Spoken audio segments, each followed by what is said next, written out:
Young lovers desperately fighting to fulfill their love through marriage is an age-old theme in Indian movies, and some of them are even box office hit. But all of these are formula movies cooked up in the kitchen of film studios. Here you will find the cliched boy meets girl. Very often, one's father is rich, and in most cases, this is the girl's father. He has some gundas, and our macho lover fights against a lot of them. And interestingly, the gundas are foolish enough. Or are they democratic to the bone? I don't know, but the gundas follow some civic decorum. When one of them is beaten by our gym boy hero, others wait patiently for their turn to be similarly thrashed. Finally, after overcoming all the obstacles, our gym boy hero and our Papa Kipari achieve the highest goal of their life. Their treasure island, their El Dorado, their Cape of Good Hope, their idyllic paradise. And do you know what it is? It's Jadidang Hridayang Mama Tadidang Hridayang Tabo. It's Rabne Banadi Jodi. It's made for each other. It's marriage year. Can there be any better goal in human life? The gym boy hero has incarnated to this world with single point agenda. And it is to marry Papa Kipari, to get her as his wife.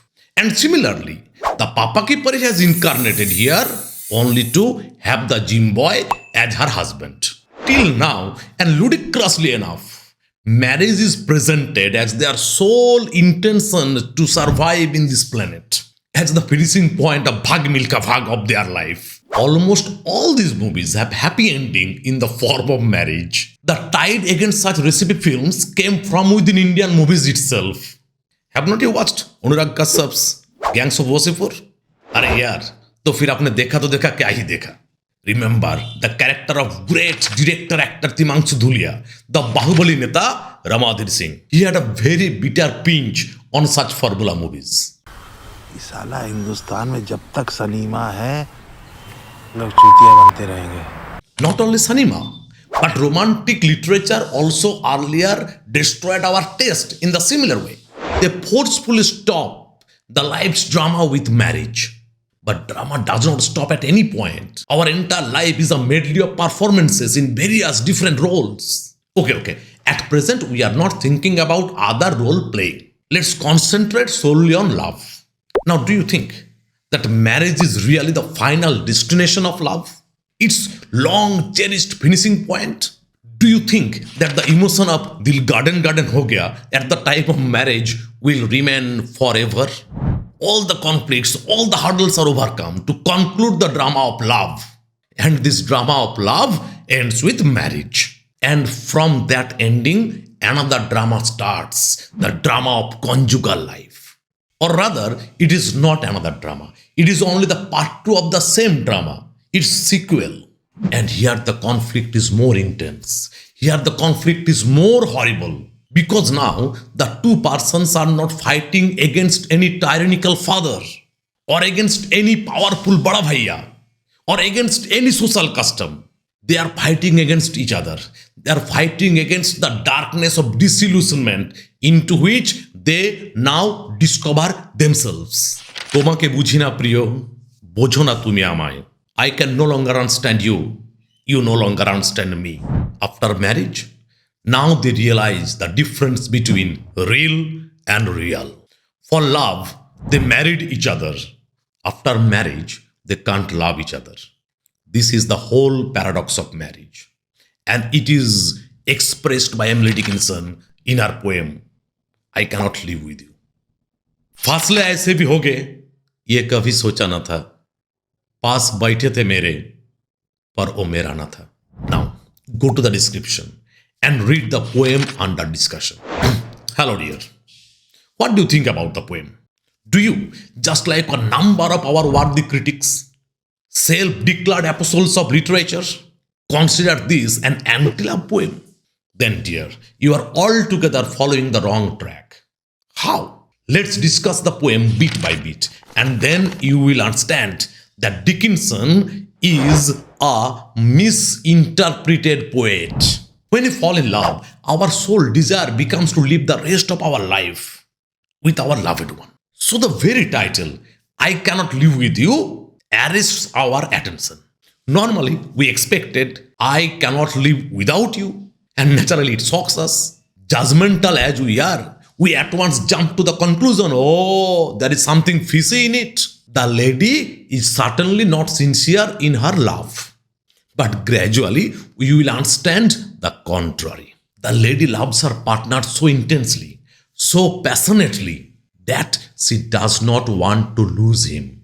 Even though it does not make sense. Do you know why?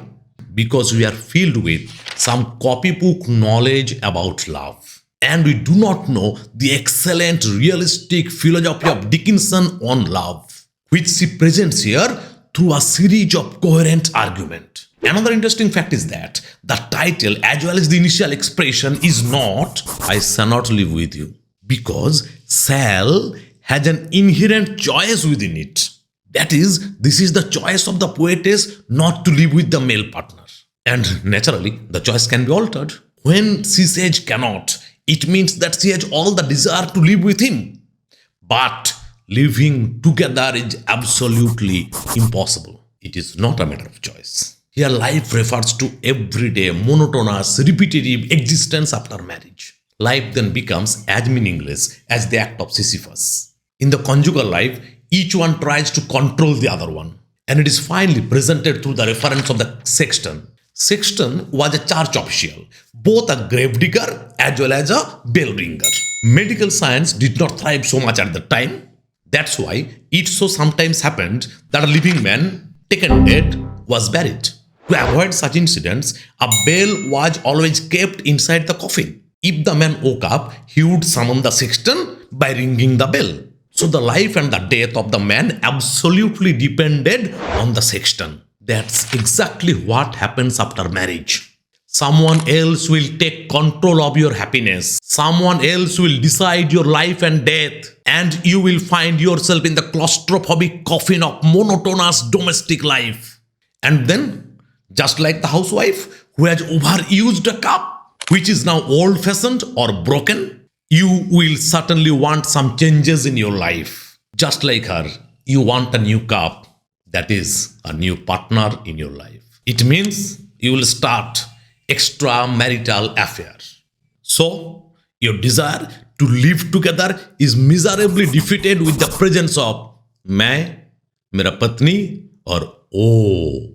So, love can be eternal only if it does not go through the rituals of marriage. It is not that the poetess does not want to live with the partner. Rather, the separation is a wise choice to make love immortal. If living together is absolutely impossible, then its natural corollary is dying together. But how can two persons die together? Death is a private act, just like birth. Naturally, no two persons can die together. And if you are thinking about suicide, this is a sin. So, you will find yourself caught in the conflict between love and duty. Because this is a religious imperative to perform the rituals for the dead. Even if after the death of the near one, life becomes unbearable to you, you are denied of the privilege of death. Now, in the third part, the poet speaks about another possibility. The possibility of rising together. That is, the possibility of going to heaven after death. And it is also impossible. Why?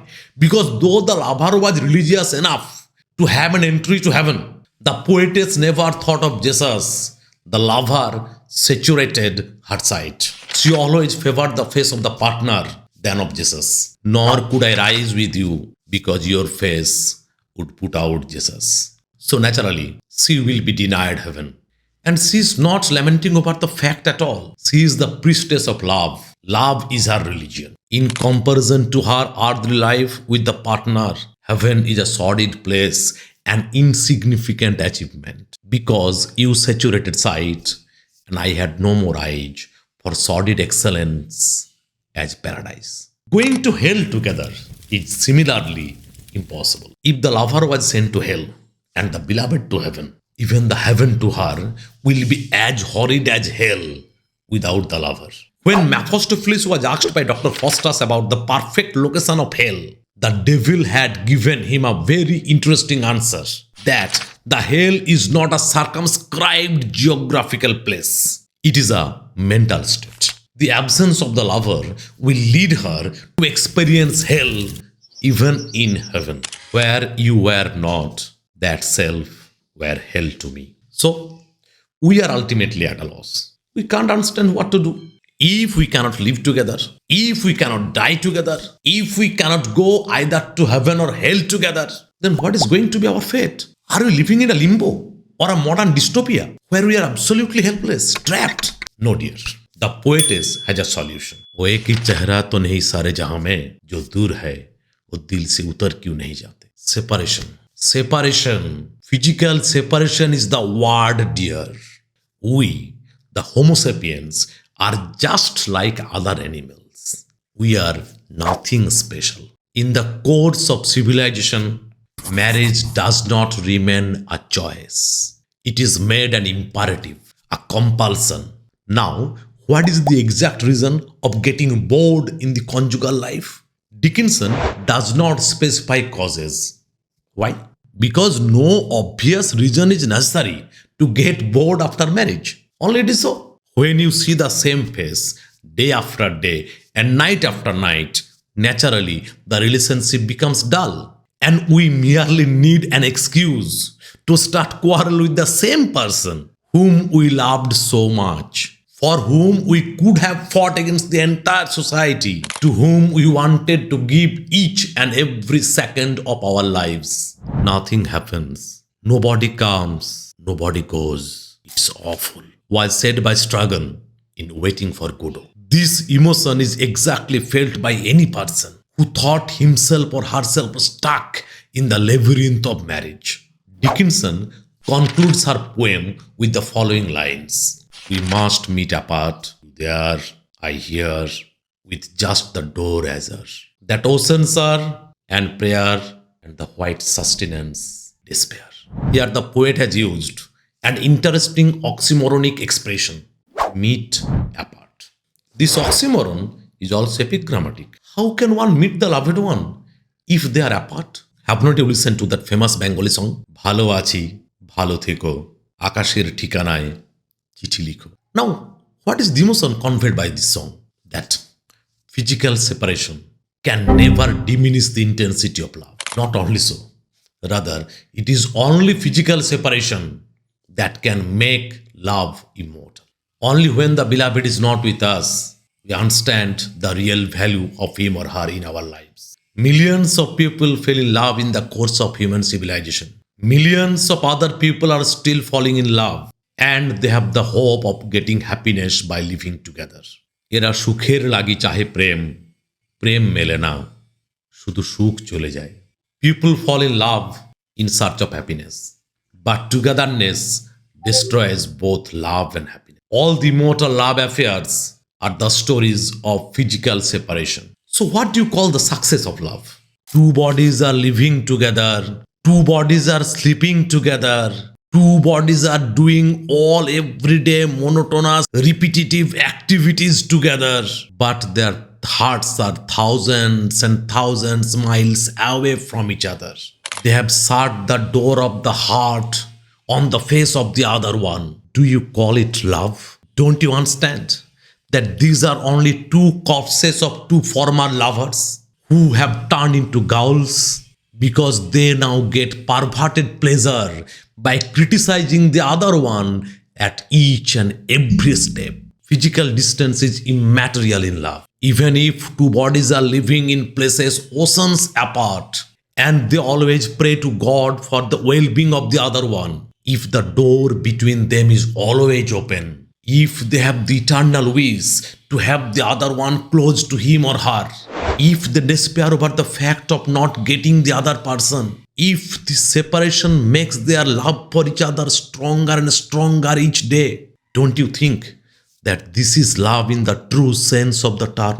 Emily Dickinson has turned upside down the age-old philosophy of love, the age-old concept of hope and despair, because to her, despair is not black, it is white, and it is the sustenance or life-giving force for the lovers, because সব পেলে নষ্ট জীবন.